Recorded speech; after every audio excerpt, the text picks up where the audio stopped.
una pregunta primero. ¿Cómo pensáis vosotros que funciona la comunicación? Es decir, ¿cuáles son los elementos que componen la comunicación, el proceso de comunicación? Es decir, si tuvierais que hacer un esquema de cómo funciona la comunicación, ¿cómo lo pensaríais? ¿Puedo tener una pizarra por ahí? Aquí.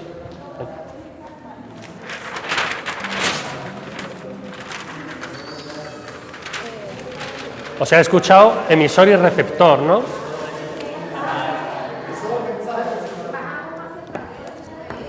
No, está bien así.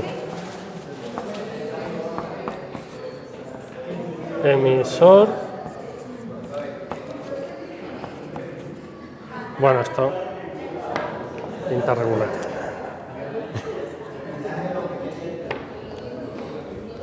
¿Tú crees que habrá alguno que pinte? Ah, vale.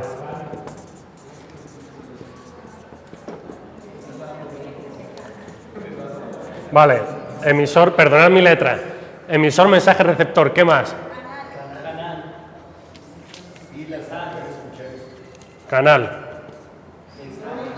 Mensaje está ahí. Bueno, eso sería el tipo de comunicación. Digo, los elementos de... Es decir, tenemos un emisor que por un canal emite un mensaje y por ese canal llega un receptor.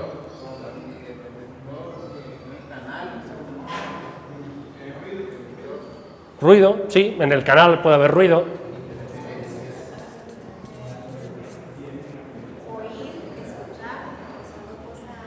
Sí, efectivamente, pero sigue por ahí, es decir, ¿quién oye y quién escucha?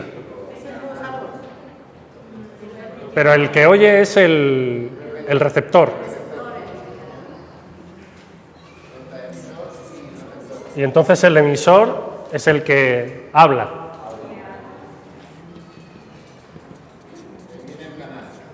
Por el canal, que puede ser pues un canal...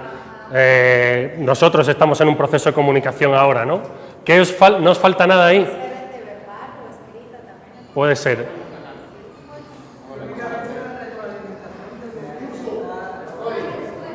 Puede haber una retroalimentación o no. Es decir, si yo estoy viendo la televisión, no hay retroalimentación del... Claro, ahí el camarada ha dicho algo importante, eso es informar, no es comunicar. El contexto, muy bien. Hay una cosa que siempre se olvida cuando hablamos del proceso de comunicación, que es el contexto. Es decir, se entiende siempre el hablar de emisor, mensaje, receptor, además muy unidireccional, pocas veces se entiende la retroalimentación porque no hay una comprensión de para qué sirve la comunicación, quién está a los mandos de la comunicación y cuál es el contexto. Por ejemplo, podríamos decir que nosotros estamos aquí hoy, yo soy el emisor, vosotros sois los receptores, yo os estoy hablando de algo que es el mensaje, pero no lo podríamos entender si no hubiera un contexto donde esto es una escuela de formación política, yo vengo de una organización política de España y hay una serie de contenidos que tienen sentido solo en este contexto. Y además, si yo no os estuviera escuchando, pues sí que habría solo una emisión unidireccional. Pero como yo os estoy escuchando hay una cierta retroalimentación, aunque, ojo, no os equivoquéis, nuestra comunicación no es horizontal. Yo estoy de pie, me puedo mover, tengo, se supone, además la autoridad de poder hablaros como profesor, lo que sea, entonces ya ahí tampoco hay un proceso de comunicación igual. ¿Qué es lo que pasa con este? Puedes darle un poco para adelante, si quieres le voy dando yo porque va a ser más sencillo. ¿Qué es lo que pasa con este modelo? Este modelo es el modelo en el que clásicamente se ha pensado la comunicación, que se llama el modelo de Laswell. Laswell era un señor de Estados Unidos de los años 40 que trabajaba para la administración norteamericana y que desarrolló de manera paralela a un modelo que se llama el modelo matemático de la comunicación, que crearon Shannon y Weber. Lo que plantearon era un modelo de comunicación afín a las necesidades de la industria militar por un lado, pero también de marketing y también estatal de Estados Unidos de los años 40. Al fin y al cabo de lo que estamos hablando es del modelo de propaganda clásico que inspira el origen de la investigación en comunicación a nivel mundial. Entonces, todavía hoy Ese es el modelo que tenemos en la cabeza cuando hablamos de comunicación, cuando pensamos en el proceso de comunicación. Y es un modelo que nos ha servido para entender la comunicación, por ejemplo, de masas. La televisión, la radio de masas, la prensa escrita, sí que entraba en un modelo donde había alguien, el emisor, que comunicaba algo, el mensaje, a un receptor por un canal y, lo más importante, a través de esa comunicación tenía unos efectos. Es decir, se entendía que la comunicación se hacía para conseguir un efecto. Vender productos, estamos en el origen de la industria publicitaria. La gente lo que quería era vender un producto o hacer que la opinión pública adoptara una idea. Por ejemplo, apoyar los créditos de guerra en las guerras mundiales. Por ejemplo, apoyar una determinada doctrina o posición política de la administración estadounidense. Esos eran los efectos que se buscaban. No sé si alguna vez habéis escuchado hablar de La Guerra de los Mundos de Orson Welles, seguro que sí. Sabéis el origen de la historia de la Guerra de los Mundos, ¿no? Orson Welles, el famoso director de cine norteamericano, conocido además por sus ideas progresistas, montó una emisión de radio donde, de manera muy realista, se locutaba una invasión extraterrestre en Estados Unidos. Los locutores estaban haciendo un informativo normal y de pronto empezaban a dar cuenta de llamadas de teléfono de gente que decía que estaba viendo una invasión extraterrestre.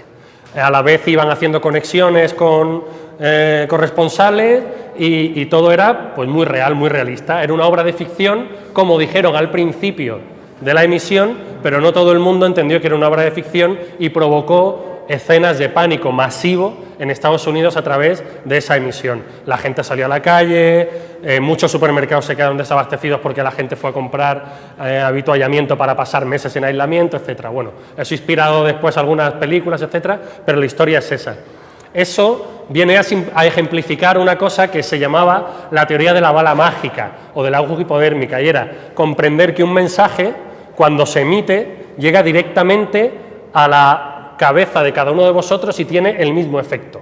Provoca un efecto en vuestras conciencias y lo provoca además de manera unidireccional y determinada. Si yo os digo que nos están invadiendo los extraterrestres a través de una emisión de radio, os lo creéis. Y eso inspiró en buena medida la concepción de comunicación, de propaganda, de marketing, que está en el origen de las teorías de la comunicación. ¿Eso funciona así? No, pero cuando yo os pregunto sobre por qué nosotros, que tenemos un análisis de la realidad muy certero y se lo decimos a la gente cuando va por la calle y la gente lo lee y no está convencida, ¿por qué pasa? No tenemos la capacidad de convencimiento. ¿Y cuál es la capacidad que nosotros no tenemos que los otros tienen? Persuadir de la forma como le expresamos, cómo le vamos a dar ese mensaje a la persona. Claro, entonces tenemos un problema en cómo comunicamos. Pero alguna gente sí los convencemos. El mundo parte de la misma posición. O sea, ¿y quién determina la ideología de los que nos escuchan? El entorno que haya crecido esa persona. La educación, los medios de comunicación, la religión, o sea, ya hay una generación. Los aparatos ideológicos del Estado, que decía. Claro, al final entonces nos damos cuenta que el proceso de comunicación no es un proceso de tábula rasa, como decías. Esto no funciona como que yo te digo algo y tú te lo crees, sino que cada uno de nosotros interpretamos a partir de nuestra conciencia de lo que de alguna manera nos ha formado como sujetos críticos o no durante toda nuestra vida. Y esto en la comunicación, cuando lo hablamos desde un punto de vista marxista, ha generado muchos debates. ¿Por qué? Porque es verdad que no todo el mundo tiene la misma capacidad para generar ideología. Y os pongo un ejemplo. ¿Los medios de comunicación en Colombia son afines o contrarios a nosotros? Totalmente contrarios. No queda ni uno que nos trate con un poco de simpatía. Imposible. Un poquito. Entonces, todos esos medios de comunicación sí que de alguna manera tienen una influencia ideológica en la sociedad, ¿no? Pero la gente de alguna manera diríamos que no es consciente de la transmisión de esa ideología.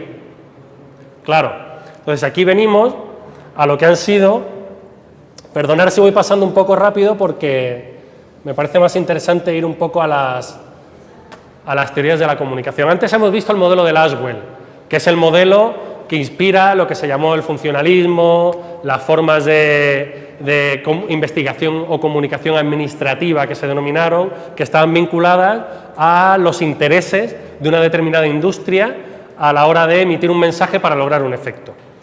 Desde la teoría crítica, en este caso la primera escuela de investigación o de formación que reflexionó sobre ese papel que estamos aquí hablando ahora de los medios de comunicación y de la ideología, es una escuela que se llama la Escuela de Frankfurt, que tiene su origen en la Alemania de los años 20, pero que con la llegada del nazismo se desarrolló sobre todo en Estados Unidos hasta que pasó la Segunda Guerra Mundial, donde algunos de ellos volvieron a Alemania.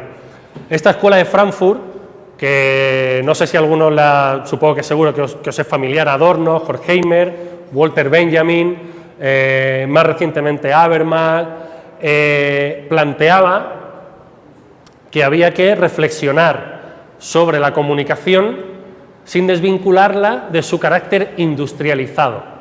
Es decir, la comunicación de masas, como hoy la entendemos hoy en día, está muy vinculada al origen de las sociedades industriales. Es decir, el origen de la prensa, aunque se puede remontar a siglo XVI, XVII, en distintos formatos, tal y como hoy la conocemos, tiene origen con la revolución industrial y con una serie de modificaciones que en el plano económico, político, social y cultural generaron una nueva forma de organización social y que en la comunicación se expresó a través de los medios de comunicación de masas. Primero la prensa, después la radio, cine, televisión. Y esos medios de comunicación tuvieron unos efectos determinados en la forma en la que nosotros nos comunicamos, en la forma también en la que nosotros entendemos la realidad. De alguna manera, esos medios de comunicación cumplieron un papel fundamental en la forma en la que nosotros construimos la realidad, porque la realidad, como habéis dicho antes acerca de las formas de ideología, la entendemos de manera diferente cada uno de nosotros, incluso de los que estamos aquí dentro de esta sala, en función de vuestras experiencias vitales, de lo que hayáis leído últimamente o hace mucho tiempo, de cuáles sean vuestras preferencias musicales, vuestros gustos estéticos a través del arte, de cuáles sean vuestros amigos, etcétera. Cada uno de vosotros va a tener una forma diferente de entender las cosas, porque la realidad se aprende de manera subjetiva. No sé si habéis escuchado alguna vez hablar eso de que toda obra de arte, todo mecanismo de comunicación, todo mensaje, no se acaba en su emisión, sino que no se completa hasta que alguien lo lee, lo recibe y lo concluye. Es decir, la obra, un libro, una película, una canción, no deja de estar abierto hasta que tú no lo lees y le das un sentido. Y ese sentido es diferente en cada uno de nosotros. Bueno, los autores de la Escuela de Frankfurt plantean que ese tipo de recepción, ese tipo de comunicación está muy determinado por el carácter industrial de la sociedad. Y el carácter industrial de la sociedad de masas ha hecho unos medios de comunicación de masas que han tenido unos efectos completamente contrarios a lo que debería ser una comunicación o una cultura liberadora, o lo que debería ser una comunicación, una cultura de resistencia, una comunicación, una cultura crítica. Entonces, ellos hablan principalmente de dos conceptos: el autoritarismo de la racionalidad instrumental y la industria cultural. La racionalidad instrumental, ¿sabéis lo que es? Es convertir el objetivo de la racionalidad, el objetivo de lo que era la ilustración, en su contrario. Entonces ellos dicen, estamos en unas sociedades industriales altamente desarrolladas, que nos han llevado a unos avances técnicos como nunca la humanidad podía haber imaginado o soñado que se podría llegar. Y esto lo decían ya en los años 20 y 30, imaginaros ahora.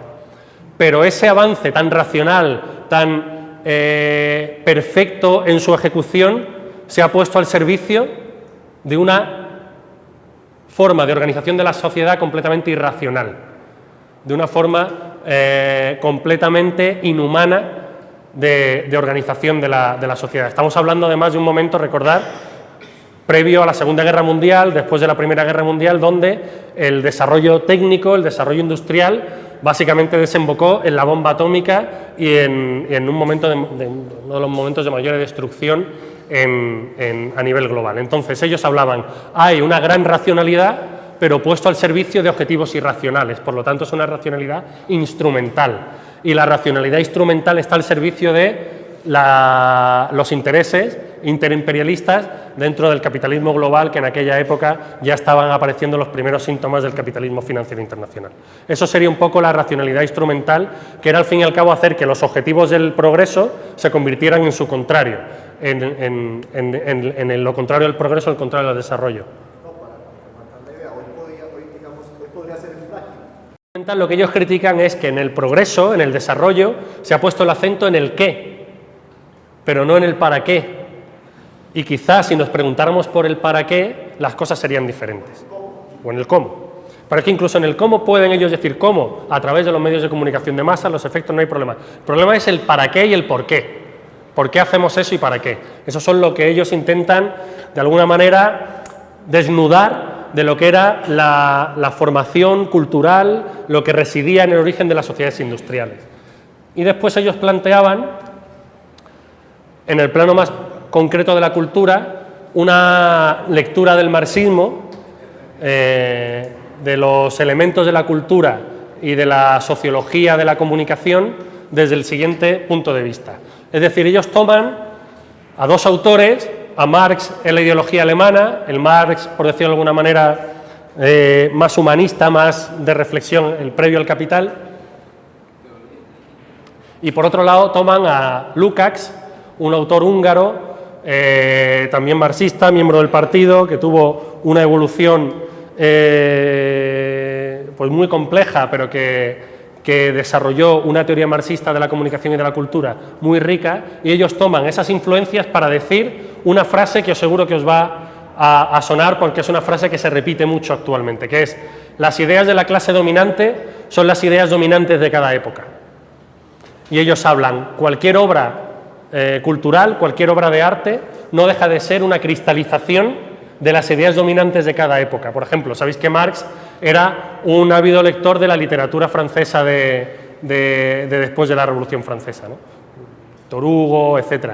Y lo leían de una manera completamente marxista, es decir, a través de la lectura de esos autores, o como podríamos leer al Charles Dickens de la Revolución Industrial, veían a través de esos autores las ideas dominantes de la época, que estaban expresadas de manera muy natural en la literatura, y ellos veían ahí la huella de la dominación. De esa manera, ellos entendían que una clase dominante determinada, es decir, la base, la estructura de una sociedad, era la que reflejaba la superestructura ideológica, la forma en la que comprendemos y entendemos la realidad, a través de unos medios de comunicación y de las industrias culturales. Es decir, los medios de comunicación, las industrias, además no lo penséis, que ellos lo concebían como si hubiera una gran conspiración de una mesa con 10 señores sentados en torno a la mesa pensando qué películas se van a hacer o qué medios de comunicación se van a utilizar para manipular. No, es mucho más natural, es un funcionamiento estructural del sistema. Un sistema de organización capitalista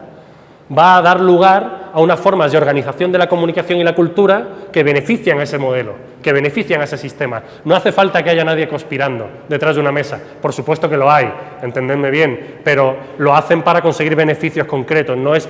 La forma de estructuración de la sociedad es mucho más compleja.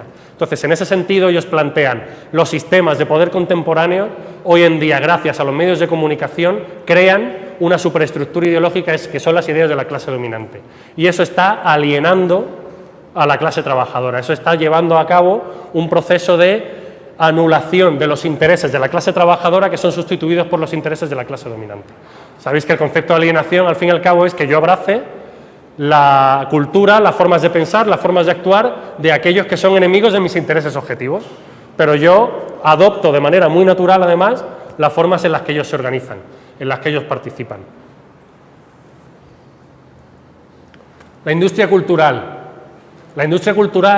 que es un concepto que ellos utilizan en un momento determinado para hablar de la cultura de masas, porque dicen, cuando se habla de la cultura de masas, que todavía hoy en día, aunque ahora lo vamos a ver de manera un poco más compleja, estamos en medio de la cultura de masas, es decir, los mensajes llegan a través de miles y miles de receptores el mismo mensaje a través de la televisión, pero incluso las redes sociales, que podríamos decir que rompen un poco esa sociedad masiva unidireccional, sigue siendo una sociedad de masas, es decir, hay tweets, Facebook, compartidos con miles de likes, hay de alguna manera una sociedad de la comunicación y de la información. Para ellos, eso genera también una industria cultural.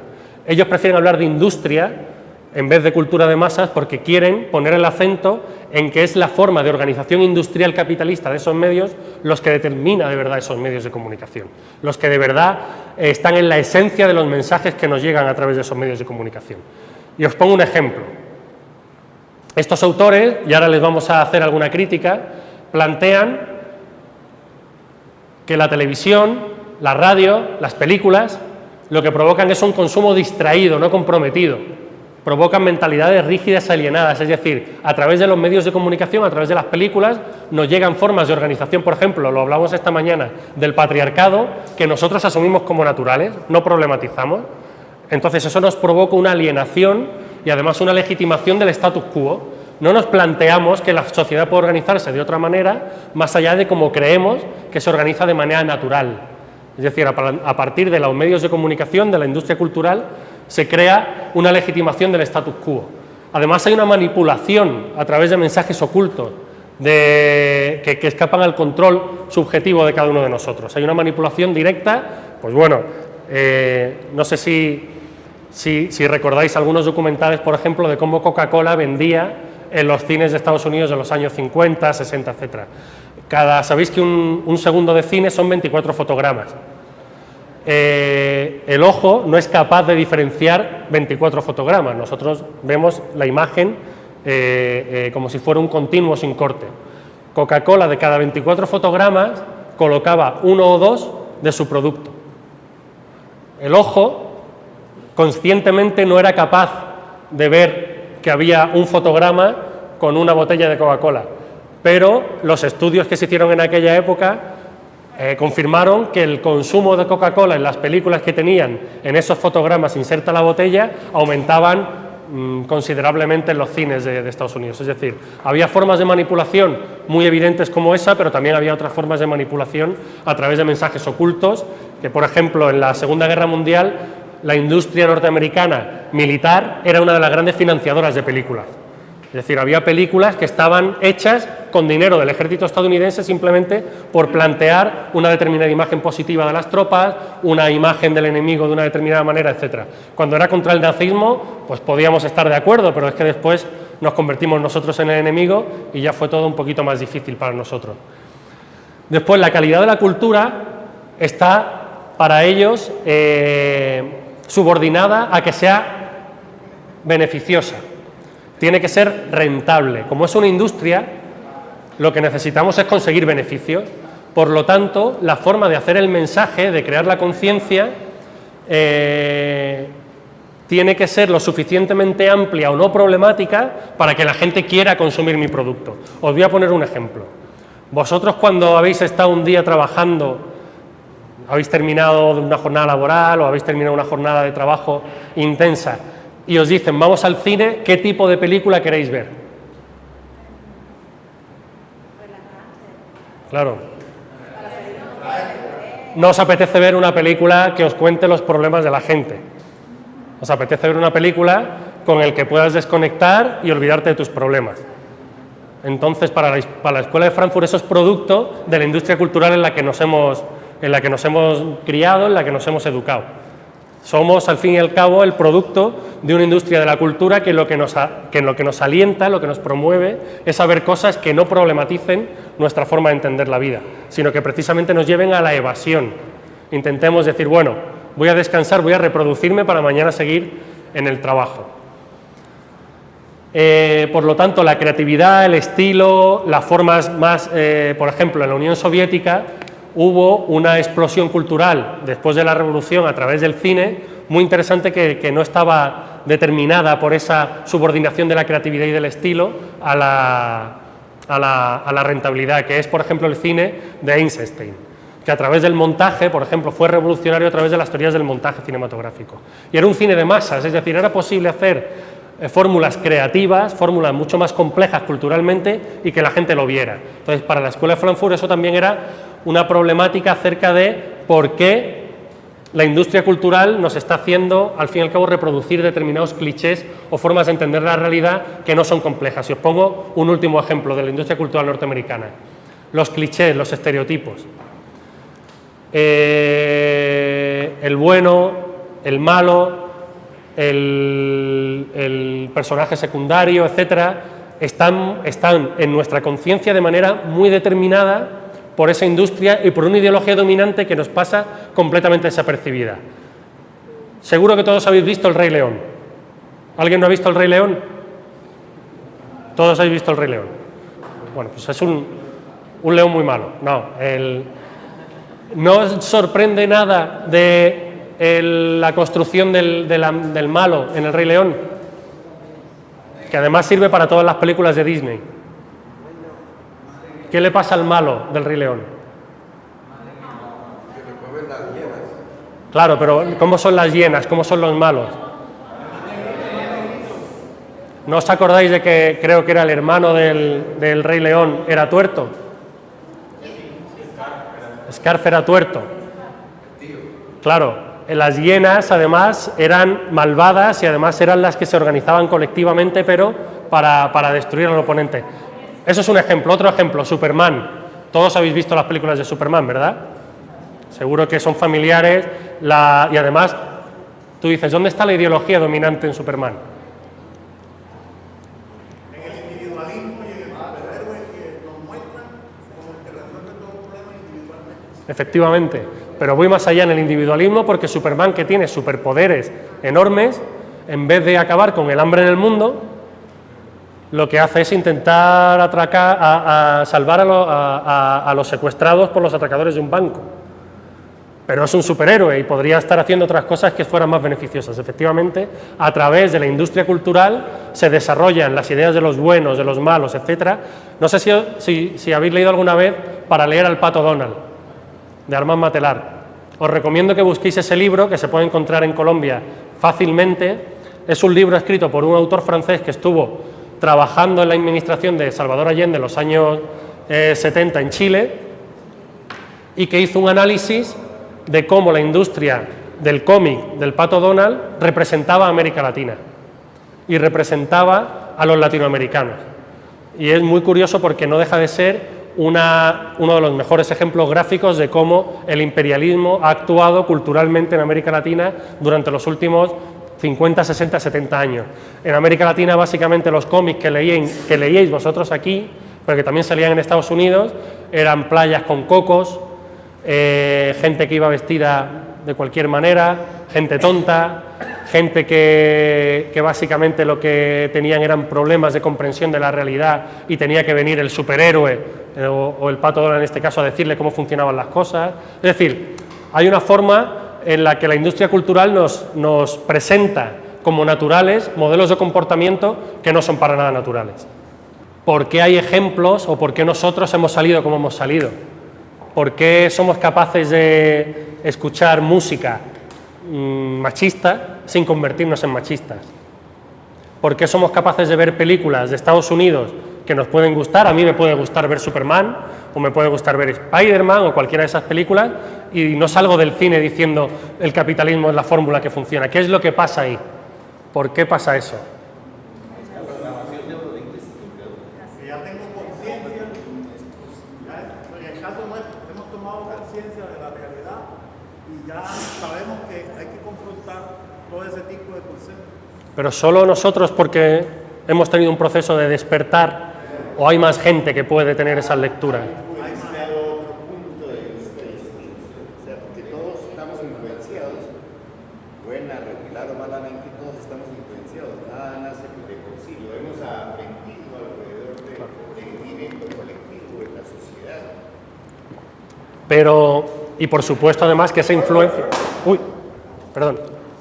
Por supuesto que esa influencia además no es equilibrada. Os voy a poner otro ejemplo. ¿Alguien ha visto Espartaco, la película? Sí. Todos la habéis visto. ¿Sabéis quién escribió Espartaco y quién escribió el guión? No. Dos comunistas. dos comunistas. Y sabéis que uno de los comunistas que escribió el guión, que se llamaba Dalton Trumbo, fue la primera película que pudo firmar después de estar más de 20 años condenado por la caza de brujas en Estados Unidos, en la época de McCarthy, en la que se persiguió a todos los trabajadores comunistas de la industria norteamericana del cine. Y la película de Espartaco, que es un gran éxito del cine, es una película profundamente socialista. Es una película que va de un intento de liberación de los explotados en el Imperio Romano, pero que no dejaba de ser una película que trataba sobre también las sociedades del siglo XX en Estados Unidos. Trataba del proletariado. Y eso era lo que quería transmitir el escritor de la novela, en la que se basó Dalton Trumbo para escribir el guión, y que después fue producida por el Douglas padre. No me acuerdo nunca si era Kirk Douglas o Michael Douglas. Bueno, por el padre. ¿Cómo era posible que hubiera películas comunistas en Estados Unidos? ¿Y por qué esas películas comunistas no provocaron un cambio también de la tendencia? Porque hubo muchas películas comunistas y socialistas en Estados Unidos. Chaplin está en el origen de la industria de masa de los Estados Unidos y las películas son muy buenas. Pero es que hoy en día también hay películas interesantes que nos hacen pensar y que a veces, además, no son aburridas, son divertidas, la gente las ve. O, por ejemplo, no sé si recordáis otra película así de Desaparecido, de Jack Lemmon. ¿Os acordáis? Por Costa Gabras. Es una película de los años, si no recuerdo mal, de los años 80 sobre la dictadura de Pinochet en Chile. Que al final hay algo que lo que veíamos antes sobre la alienación y la cultura industrial no nos explica, que es, por ejemplo, ¿cuál es la música más popular de Colombia? ¿Qué estilo? La música popular, ¿qué estilos hay? El vallenato. ¿Podríais, para pensar por qué el ámbito de la cultura, el ámbito de la comunicación, no es solo un espacio que criticar, sino que es un espacio en disputa, donde nosotros también somos parte de la reproducción cultural? Os voy a hablar de una segunda escuela de estudios marxistas. De hecho, los autores eran miembros del Partido Comunista Británico de los años 50 y 60, que es la Escuela de los Estudios Culturales. Y ojo, no sé si algunos seréis familiares con esas tradiciones. Esta Escuela de los Estudios Culturales no tiene nada que ver con la evolución posterior de los estudios culturales, que son estudios que banalizan un poco, por ejemplo, la conformación de clase. Esta primera generación de los estudios culturales analizaba, le daba importancia a la cuestión de clase, pero decía, están pasando más cosas. Y vamos a estudiar qué otras cosas están pasando en el ámbito de la cultura popular, donde hay mezclas, mestizajes, formas de entender la cultura de manera más problemática y sobre todo tipos de lectura muy diferentes. Y ahora vamos a comentarlos. No, pues aquí se ha conocido como marxismo cultural. Marxismo cultural, por ejemplo. De hecho, aquí tenéis en Colombia uno de los grandes representantes discípulos de esa escuela, que es Jesús Martín Barbero.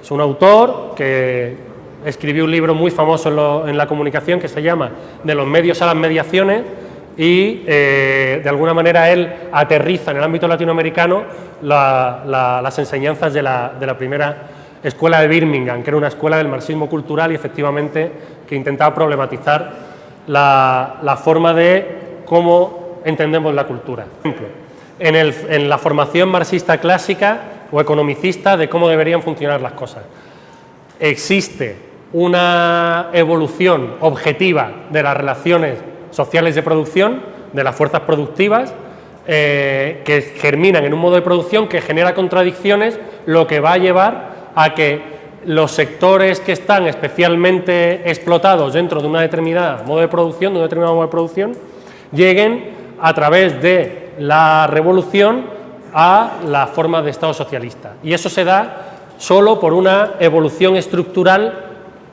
fatal, de alguna manera, de la formación económica de nuestras sociedades. Es decir, eso incluso en algunos momentos llegó a algunas corrientes, gracias a Dios marginales, a decir, no tenemos que hacer nada, solo con esperar que el propio capitalismo genere su contradicción y se anule, ya llegará el socialismo.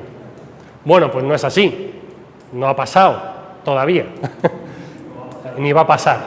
No va a pasar si entendemos que la sociedad funciona así, si entendemos que el capitalismo, ojo, es que el capitalismo tiene contradicciones, es verdad.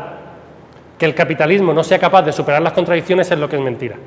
El capitalismo ha sido perfectamente capaz de superar sus contradicciones y de hacer que, de alguna manera, las formas de hegemonía y de control de la conciencia se vayan haciendo cada vez más sofisticadas. Pero bueno, ahí básicamente esta escuela viene a contraponerse con lo que otros autores como Althusser, que venía de la escuela francesa estructuralista, planteaba acerca de los aparatos ideológicos del Estado. Decía, los medios de comunicación son un aparato ideológico del Estado que determina y aliena la conciencia de la clase trabajadora.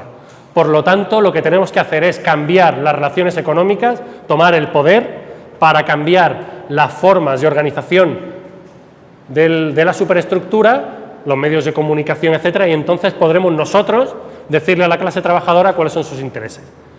Esa era un poco... El marxismo cultural plantea que las cosas son un poquito más complejas, un poquito más diferentes, que tú puedes tomar el poder, pero no tenerlo.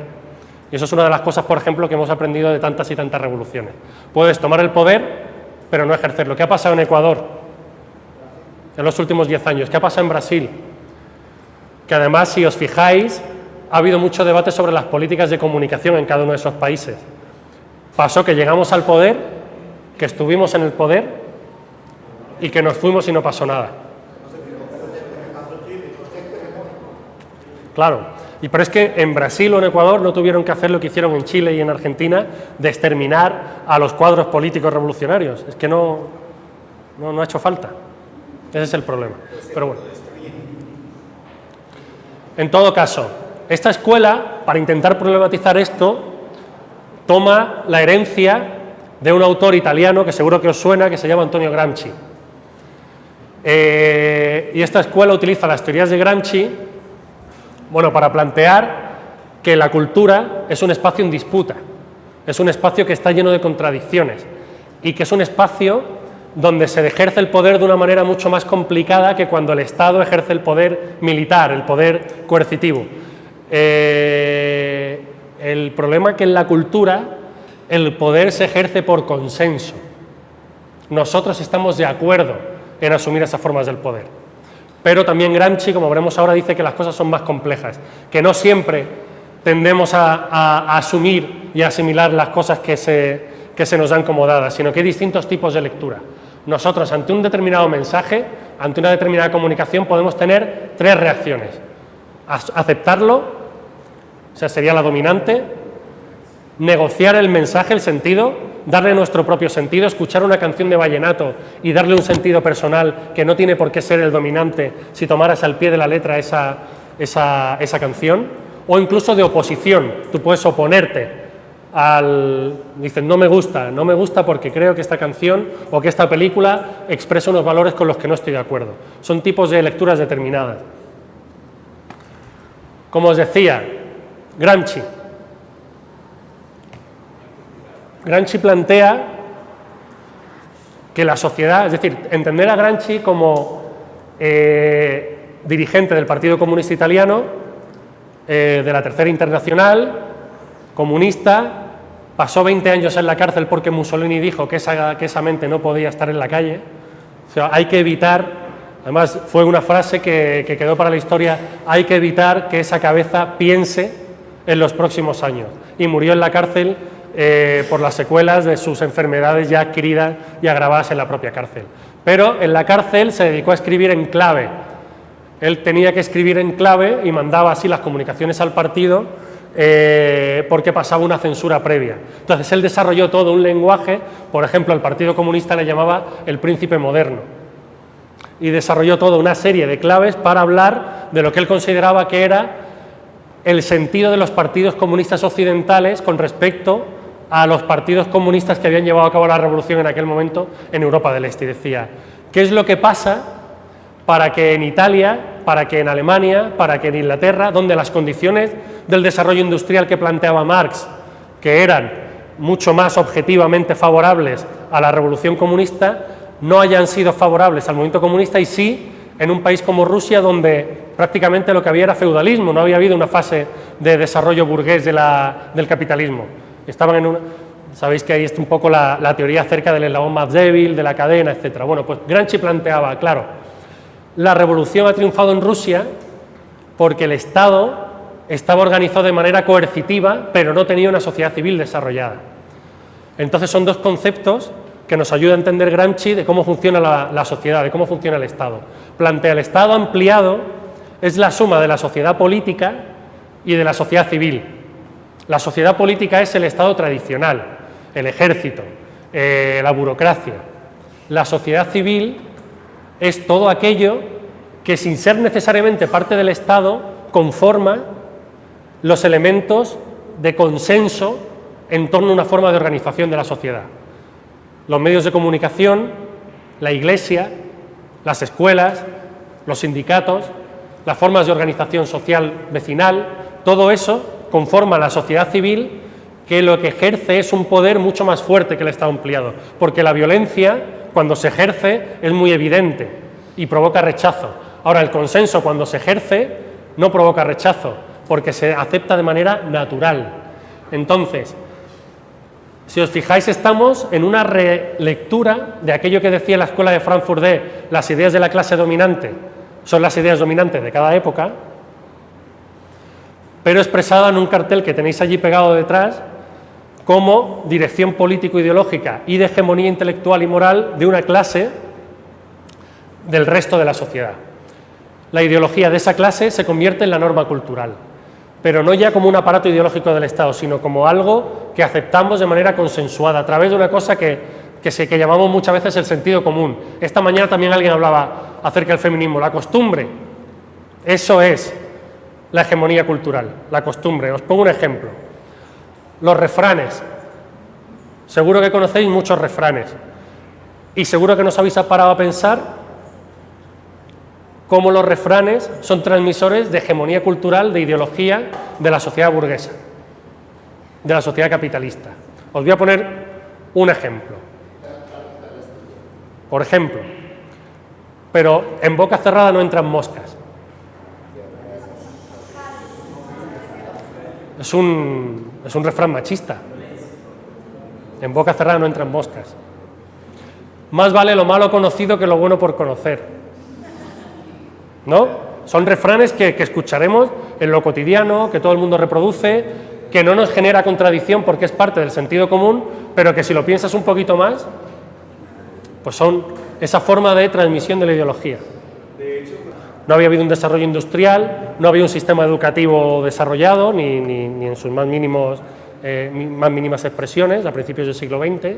No había una forma de organización, por ejemplo, de los trabajadores a través de sindicatos, a través de la concertación. No había empresas, es decir, no había un entramado de la sociedad civil. La sociedad civil es todo aquello que, sin ser el Estado, son elementos que conforman los mecanismos de poder. Es decir, ya sabéis que el poder no es solo el Estado. La época en la que creer que tomar el Palacio de Invierno era suficiente pasó, es decir, el poder no funciona así. Entonces, la escuela es una forma de organización del poder.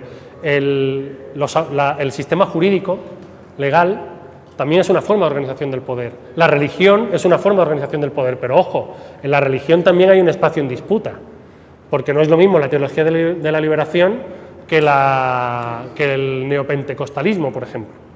Entonces, ahí en ese sentido, en Rusia no había una sociedad civil lo suficientemente organizada como para crear un sentido común en torno a la forma de organización del Estado. Por lo tanto, cuando hubo una expresión revolucionaria tras una situación de crisis económico, político y cultural provocada por la Primera Guerra Mundial, no hubo muchos obstáculos e impedimentos para que el Partido Comunista, en aquella época minoritario y prácticamente sin proletariado, al que aferrarse, tomara el poder. No sin contradicciones y sin dificultades, pero no tuvo lo que sí tuvieron otros países, en Alemania, en Inglaterra, en la propia Italia. El partido comunista más importante de toda Europa fue el Partido Comunista Italiano, con millones de afiliados y con la posibilidad real de haber tomado el Estado. Hoy en día no existe. No hay ningún representante comunista italiano ni en el Congreso de los Diputados ni prácticamente en ninguna otra institución. ¿Cómo ha sido eso posible? Pues no es solo el plano de la coerción, porque en Italia no ha habido persecución y asesinato de comunistas. Nos han ganado la batalla cultural, nos han ganado la batalla de las ideas. Entonces, es esa la sociedad civil. ¿Cómo te la ganan? A través de todo lo que es la sociedad civil. Eso puede pasar en otros países. Eso está pasando en otros países. ¿Está pasando? Eso está pasando en otros países, claro. Es decir, son reconocibles y entroncan con una tradición de la cultura popular que, por ejemplo, con la lectura de la literatura de Cordel se llamaba en España, aquí se llama el folletín. Es decir, la serie, no solo Juego de Tronos, sino las series en general, las series son una forma de transmisión cultural que está muy arraigada en la cultura popular de todo el mundo, pero desde antes del capitalismo. Es decir, la lectura colectiva, por ejemplo, en los primeros periódicos obreros, de las historias seriadas, que después eran pues, Los Miserables de Víctor Hugo, eran todas esas novelas clásicas, que eran en aquella época los Juegos de Tronos de la época. Eso entronca mucho con una tradición popular de la intriga, la pasión, el conflicto, los personajes reconocibles, el héroe, el villano, pero además con personajes con ciertas complejidades, porque los héroes en Juego de Tronos pasan de ser villanos a héroes de una temporada a otra y los asumimos como tal, son personajes complejos. Entonces, claro que hay un espacio en disputa, por ejemplo, en Juego de Tronos, acerca de cómo leerlo y cómo utilizarlo. Os pongo un ejemplo. No es de Juego de Tronos, pero es del Señor de los Anillos. Acaba de pasar. Habéis visto El Señor de los Anillos, ¿no? Y conocéis al personaje de Aragorn, que es Viggo Mortensen, que es un actor de origen argentino que vive temporadas en España. Viggo Mortensen tuvo hace poco una pelea con unos nazis en el centro de Madrid y se lió a trompazos con ellos, les pegó bastante. No, con una botella de vino fue. En serio. Le estampó una botella de vino a un nazi. Es una persona de izquierdas, progresista, se mueve en círculos cercanos incluso a Podemos en Madrid. Viggo Mortensen hoy ha escrito una carta en El País, porque Vox, que es el partido de la ultraderecha que acaba de entrar en el Congreso de los Diputados en España, utilizó una imagen suya donde el personaje del Señor de los Anillos está con una espada frente a los logos del comunismo, el feminismo, el antifascismo, todos esos logos. No sé si queréis ahora os la pongo. Entonces está con la espada como el verdadero guerrero que representa la España tradicional, ¿no? el guerrero medieval, frente a todo lo que es anti-España, es decir, nosotros. Entonces Viggo Mortensen escribe hoy un artículo en El País donde precisamente dice que Aragorn defendería lo contrario que Vox. Porque Aragorn era una persona sin patria, que hablaba múltiples idiomas, que se casó con alguien que no era de su etnia. Es decir, bueno, pues es interesante cómo hay lecturas diferentes a la hora de entender un mismo fenómeno cultural. O sea, no son lecturas cerradas. Sí. De hecho, por ejemplo, eso pasa en las películas de Estados Unidos, pero también si os fijáis en las películas sobre el fin del mundo, que siempre además son ámbitos completamente desertificados o rurales, no hay ya ciudades, etcétera, se representa siempre además al héroe como el individuo que va solo, porque no puedes confiar en nadie, solo tú te puedes salvar y como mucho tienes que confiar en tu familia, no confías en nadie más. Margaret Thatcher, la presidenta de Estados Unidos, que acabó con el movimiento sindical de los años 80 en las huelgas mineras de Inglaterra, de Gran Bretaña, dijo una cosa para ejemplificar el neoliberalismo. Decía, el neoliberalismo no son las clases, no son los ciudadanos, son las familias. Entonces, son los individuos y la familia. No existe el grupo social, no existe la clase, solo hay individuos y familias. Entonces, eso representaba también una forma de entender la cultura que se expresaba en toda esa forma de representar las posibilidades. Y perdona, me acabo de acordar de una cosa de Juego de Tronos que no sé si conocéis. No tiene que ver con Juego de Tronos, pero sí con el éxito de este tipo de fórmulas. En América Latina, sabéis que el producto cultural que se ha exportado más es el de la telenovela. Hubo un momento en los años 70, 80, no recuerdo bien, donde un grupo de escritores marxistas venezolanos decidieron escribir guiones para telenovelas con contenido de clase y fueron un éxito.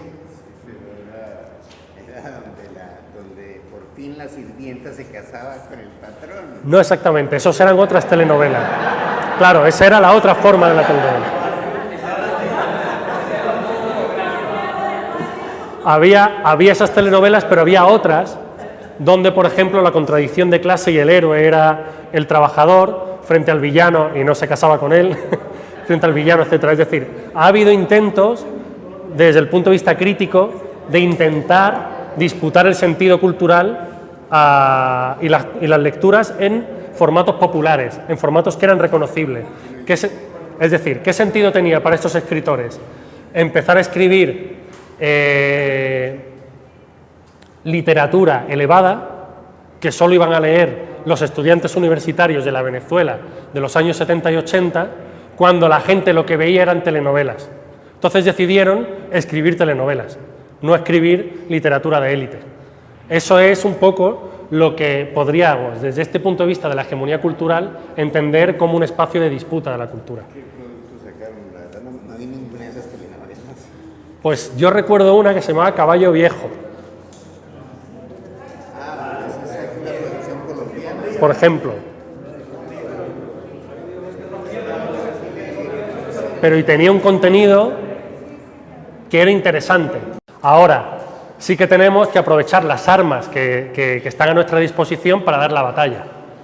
O sea, no podemos dejar... Y un ejemplo sería como lo que comentaba antes el compañero a través de la emoción, de cómo nosotros podemos poner encima de la mesa formas de comunicación, formas culturales que también enganchan con la población, que emocionan, que son capaces de hacernos conectar y a través de eso dar la batalla también en el plano del sentido, que es lo que hacía Lenin en 1917, cuando establecía su eslogan Paz, Pan, Trabajo, que era algo que reproducía de manera masiva para que le llegara además un mensaje a los militares, a los campesinos y a la gente empobrecida de las ciudades, a los tres sectores que ellos consideraban que tenían que liderar el cambio revolucionario, y que hoy en día también se puede intentar hacer a través de las múltiples formas que tenemos que llevar a cabo. No es fácil, pero se tiene que dar. Pero por supuesto que hay un campo en disputa. Además plantea Gramsci que siempre el plano de la cultura no va a estar cerrado.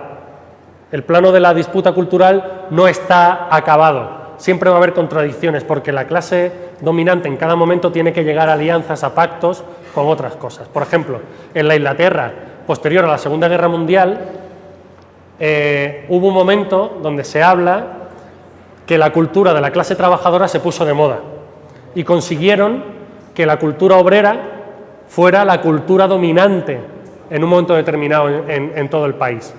Eso tiene un origen que tiene que ver no solo con las organizaciones obreras, que eran muy importantes, sino con el papel que los trabajadores cumplieron en la Segunda Guerra Mundial, cómo fueron los que realmente salvaron la cara al país, cómo volvieron y no tuvieron la llegada y la acogida que se esperaban, pero cómo los hijos de clase trabajadora desarrollaron el orgullo de clase y reivindicación de clase que se convirtió finalmente en una seña de identidad de la Inglaterra de los años 70.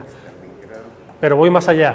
Por ejemplo, el punk rock, las formas de música de aquella época se convirtieron en dominantes. Pero ojo, el capitalismo no se queda quieto, envuelve y asimila. El jazz es una música de resistencia, pero hoy en día los anuncios de Coca-Cola tienen jazz. Lo han vuelto comercio. Efectivamente, o las formas de vestirse.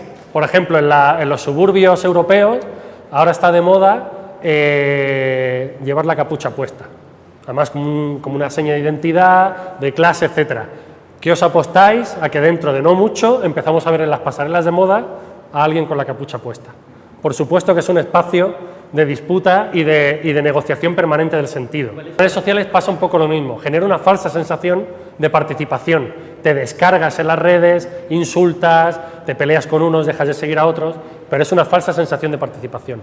No quiere decir que no haya nuevas formas de organización política, es decir, yo sí que creo que hoy en día, por ejemplo, fenómenos como el 15M en Madrid, en España, son fenómenos virtuales que de pronto se hacen físicos, que después pasan a ser virtuales de nuevo. Y son fenómenos que no se pueden comprender sin la existencia de gente organizada en ellos, ojo. Quien os cuente que el 15M en Madrid fue el fruto espontáneo de mensajes de chats es mentira. Lo que no nos puede llevar a entender que el mensaje de chat llegó un momento que se perdió el control y generó ese movimiento de masas. Eso sí es verdad. Pero que había grupos organizados detrás, por supuesto. Entonces, hay que saber combinarlo, que eso lo podemos ver ahora. No sé si vamos bien de tiempo. Mira, acabamos con esto, lo de los estudios culturales, y empezamos, y os voy a plantear una dinámica para hablar de algo que tiene que ver con lo que hemos hablado hasta ahora, que son cómo se pueden utilizar mecanismos de comunicación, de disputa de la cultura, del uso de la emoción en campañas políticas, intentar pues meternos en un espacio que para nosotros es muy difícil, que es el de unos medios de comunicación que no nos tratan bien cuando nos tratan, o en unas redes sociales donde normalmente nosotros no tenemos siempre la misma cantidad de dinero o de gente con la que poder jugar. Entonces, sí me gustaría terminar destacando esa idea de que la cultura popular no es algo que tenga que ser menospreciada. Yo creo que eso sí, que los movimientos marxistas, los movimientos críticos, han ido evolucionando en su concepción de lo que era la vida popular, la cultura popular, o cómo la gente vive su vida cotidiana. La Escuela de Frankfurt, por ejemplo, todos eran de lo que Perry Anderson habla de la tercera generación de intelectuales marxistas. Hay una primera generación de intelectuales marxistas que son Marx y Engels. Hay una segunda generación de intelectuales marxistas que son Lenin, Rosa Luxemburgo, Gramsci. Si os fijáis, esos autores no entendían su trabajo intelectual al margen del partido. No entendían su trabajo intelectual al margen de la organización obrera, de poner sus libros, sus discusiones al servicio de la clase trabajadora. De hecho, los libros de Lenin, de Rosa Luxemburgo, de Gramsci, son resultado de contradicciones y debates que había en el movimiento obrero en ese momento determinado. El qué hacer de Lenin o el Estado y la Revolución son discursos que Lenin se prepara para los comités centrales, para defender posturas, para defender posiciones, igual que la enfermedad infantil del izquierdismo en el comunismo. Hay una tercera generación de intelectuales marxistas que se empiezan a desvincular de los partidos y que ya son profesores universitarios. Y ya ellos, su participación en el movimiento obrero es de manera indirecta a través de las clases que dan en la universidad. Lenin, Rosa Luxemburgo, Gramsci no iban a otra universidad que no fuera la del partido, a este tipo de universidades. Ellos ya van a la universidad reglada. Tienen una separación con las clases trabajadoras, con lo que le pasa al pueblo, que no quiere decir que anulemos lo que ellos nos enseñaban, pero que sí, por ejemplo, tienen una concepción muy elitista de la cultura. Adorno, Horkheimer, el propio Althusser, era gente con una cultura muy elevada, que iban a la ópera, que, por ejemplo, Adorno, que yo es una cosa que nunca he sabido lo que ha significado, empezó un movimiento musical que se llamaba por la música atonal. Por lo visto era un movimiento musical de élite que quería acabar con las formas tradicionales de la música clásica, para hacer una música clásica todavía más... Bueno, podéis entender un poco cómo era la experiencia cultural de esa gente. De hecho, ellos despreciaban la cultura de masas, despreciaban el cine, la radio, por lo que os planteaba anteriormente, porque creían que era algo que idiotizaba a la gente, que hacía borregos, que alienaba. Sin embargo, había otros autores que empezaban ya a pensar que no, que era bueno que la gente fuera al cine, que era bueno que la gente escuchara en la radio incluso música clásica. Adorno decía que no se podía escuchar en la radio música clásica porque la experiencia de escuchar a una orquesta en directo no podía ser reproducido técnicamente. Sin embargo, otros autores decían, pero es muy interesante que haya una popularización de fenómenos de la música clásica o que la radio haga que la gente pueda escuchar música de manera democrática. Eso es lo importante que los estudios culturales también ponen encima de la mesa. La valorización de la cultura popular como una cultura legítima. La valorización de la música, del cine, de las formas de narración, de las formas de entender las emociones de las clases populares como algo que tiene que ser respetado porque es lo que es vivido por esas clases trabajadoras a las que nosotros queremos representar. Por lo tanto, no o hacemos flaco favor a nuestros intereses a través de campañas de comunicación o campañas políticas o campañas electorales, cuando lo que creemos es que hay que darle a la gente una verdad revelada en forma de análisis marxista de la realidad. Y a lo mejor no estáis de acuerdo y me decís que hay que abrir otro debate. Pero yo creo que precisamente lo que nosotros tenemos que conseguir es conectar con la gente a través de las formas de cultura popular a los que la gente está acostumbrado, a lo que la gente le gusta. Tenemos que disputar ahí el sentido, porque lamentablemente, después de 1 siglo y medio de intentar hacer un panfleto diciendo cuáles eran las condiciones objetivas de explotación del proletariado de cada país, no hemos crecido. Mario Kaplun tiene un libro que se llama El comunicador popular. Es una adaptación de la pedagogía del oprimido a la comunicación. Entonces, plantea que hay 3 modelos de comunicación, que además son parte de lo que hemos visto hasta ahora. Un modelo que él denomina bancario, que es el de transmitir una determinada comunicación a alguien como si fuera eso que veis ahí, las 2 cabecitas, de un cerebro al otro, directamente, la aguja hipodérmica, lo que hablamos de la guerra de los mundos, ¿no? Un contenido que te doy para conseguir un efecto de persuasión, un efecto de compra de un determinado producto o de adhesión a la postura militarista de un determinado gobierno. Una comunicación bancaria que además ha sido la que ha dominado, por ejemplo, nuestro modelo educativo. El modelo educativo, todavía hoy, está basado en una educación bancaria. Yo llego, te digo lo que tienes que aprender, tú lo memorizas sin un proceso de reflexión y nos vamos. Es la comunicación bancaria. El segundo modelo que critica Mario Kaplun es la manipuladora, la que no es que directamente te diga lo que tienes que hacer, pero sí que te vende ese status quo del que hemos estado hablando, el que te desarrolla unos determinados códigos normativos, morales, de conducción de la sociedad. Es aquella que pone el énfasis en los efectos, es decir, en el mantenimiento de ese status quo. Es el modelo de comunicación manipuladora. Y os planteo un reto. Vamos a ver el tercer modelo. Y vamos a reflexionar sobre cuál es el modelo que hemos utilizado como organización en los últimos años en la comunicación política. Y seguro que nos sorprendemos. El tercer modelo sería el de la comunicación alternativa para el desarrollo democrático, que es entender la comunicación no de manera bancaria, no de manera manipuladora, sino la comunicación como un proceso. Un proceso donde hay una acción, hay un problema, hay una reflexión colectiva y hay otra acción, que es, en este caso, por ejemplo, una reivindicación, una acción comunicativa para expresar a la opinión pública la traslación de ese problema. Hay 3 modelos. La comunicación como proceso lo que nos hace es conectar con los sectores populares. Con esos sectores que decía hoy Victoria, que cómo no habíamos conectado con los trabajadores, cómo no habíamos conectado con ellos. Y ahora os voy a hablar de mi experiencia desde la izquierda española. Normalmente nuestro problema con la conexión era que creíamos que haciendo un análisis certero de sus problemas y de las contradicciones económicas del capitalismo español y expresándolo a través de los medios que teníamos, íbamos a conectar. Pero cuando íbamos a la gente no entendía lo que le decíamos, no porque no estuviera de acuerdo, sino porque no entendía lo que le decíamos. Entonces, en ese sentido, nos faltaba la comunicación como proceso. Nuestra comunicación era de arriba a abajo también. No era de abajo identificar problemas y esos problemas trasladarlos como acción política. Entonces, no sé si aquí en Colombia ha sido igual o no, o cuál es el modelo de comunicación, aún no en Colombia, en el movimiento marxista internacional.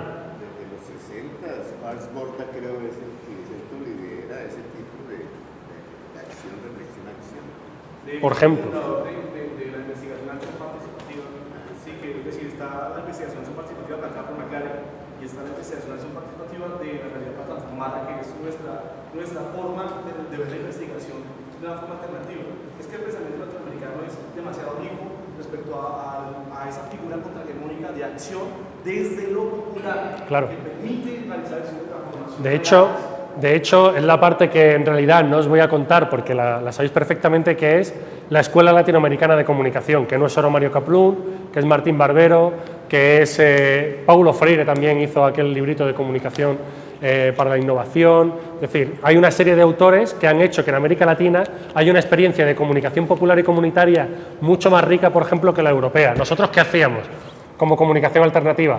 Decíamos, como no tenemos ningún periódico, vamos a hacer otro periódico con contenidos afines a lo que nosotros pensamos y entonces ya conseguimos que la gente piense que estamos en lo correcto. Y no funcionaba. No funcionaba porque lo que hacíamos era sustituir el contenido por un canal que no funcionaba, que no conectaba con la gente.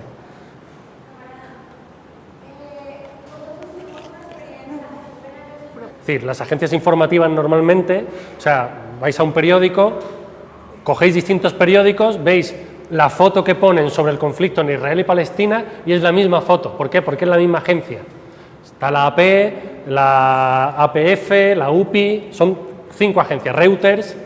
Entonces, Telesur no deja de ser un intento de romper con un cerco mediático internacional para informar sobre los casos por ejemplo, lo que se daba en América Latina en los últimos 15 años, que se ha denominado la década prodigiosa, el movimiento bolivariano, etcétera. Que ha fracasado como modelo. Yo no me atrevería a decir que ha fracasado, pero sí que podría decir que ha sido insuficiente. Yo creo que Telesur como experimento es necesario, o sea, como experiencia, como impulso, pero ha sido insuficiente, porque al final, efectivamente, yo creo que Telesur ha pecado un poco de intentar imitar un formato que era el de la CNN, que finalmente no termina de conectar, pero no solo por los problemas de cómo Telesur funciona, es que Telesur no pasa por los canales de televisión donde lo ve la gente. Es decir, para ver Telesur, aquí, ¿qué canal tenéis que tener? Tenéis que tener cable. No lo puedes ver enchufando bueno, pues ya está. Porque el problema de Telesur es que no es una agencia informativa, es un canal. Si tú quieres meter cuñas en los informativos de los medios de comunicación de masas que la gente ve a través de la televisión en abierto, Telesur no ha funcionado. Pero no por falta de voluntad, es que los medios de comunicación no le quieren comprar las noticias a Telesur. Entonces, pues claro, ahí ha habido un fallo no solo un fallo de concepción de Telesur, sino que cuando los países en América Latina fallan, y voy a hacer una crítica al movimiento en el que yo formé parte en Ecuador cuando trabajaba allí en uno de los organismos internacionales de la UNESCO. Cuando intentamos hacer los planes de comunicación de América Latina, las políticas de comunicación, y no fuimos capaces de romper las estructuras mediáticas nacionales, ni en Venezuela, ni en Ecuador, ni en Bolivia, ni en Brasil, ni en Argentina, falló el experimento de Telesur. Porque Telesur tenía sentido si hubiéramos cambiado la estructura de la comunicación en esos países. Pero Brasil, por ejemplo, que hoy Lula ha sido víctima de un golpe en el que la Globo ha sido actor principal, el primer ministro de comunicación de Lula fue un alto directivo de la Globo, porque se creyó que podíamos jugar al juego. Nos creímos que podíamos jugar al juego. Y Correa, que no puede volver a Ecuador porque tiene una orden de la Interpol a través de una estrategia completamente falsa, judicial, montada por el nuevo presidente, tampoco acabó con el sistema de medios y fue una de las políticas de comunicación más avanzadas, porque desarrolló medios públicos, puso una ley de comunicación con amplias restricciones a los medios privados, pero ¿qué pasó? Lenin fue cooptado por el imperialismo y los medios públicos se han convertido en medios de Lenin Moreno.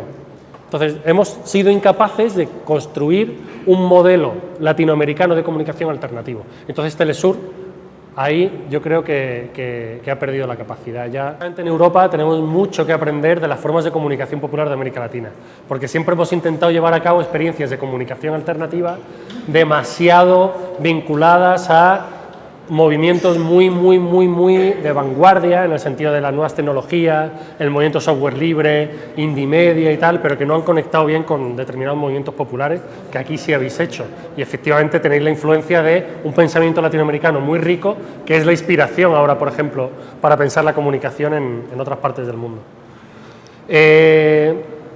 Acabamos aquí, hacemos el receso y si os parece después vamos a hacer toda la parte de la guía práctica de comunicación política.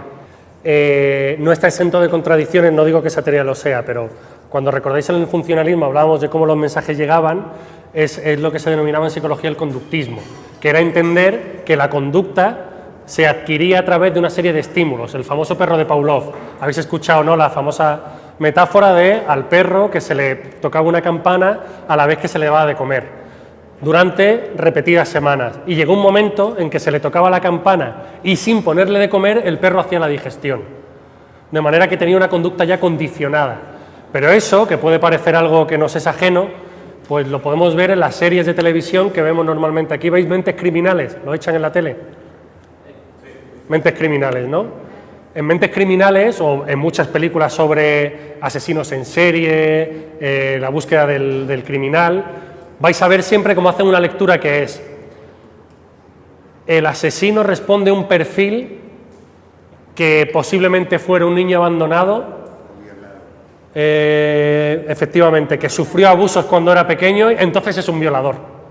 Ese es el conductismo, creer que A significa B, y es una barbaridad. Es decir, no funciona así. La realidad no funciona así. Pueden funcionar así las series de Estados Unidos, pero la realidad va por otro lado. Entonces, en psicología es muy peligroso entender que hay una especie de conductismo a la hora de crear una conducta condicionada, un comportamiento condicionado.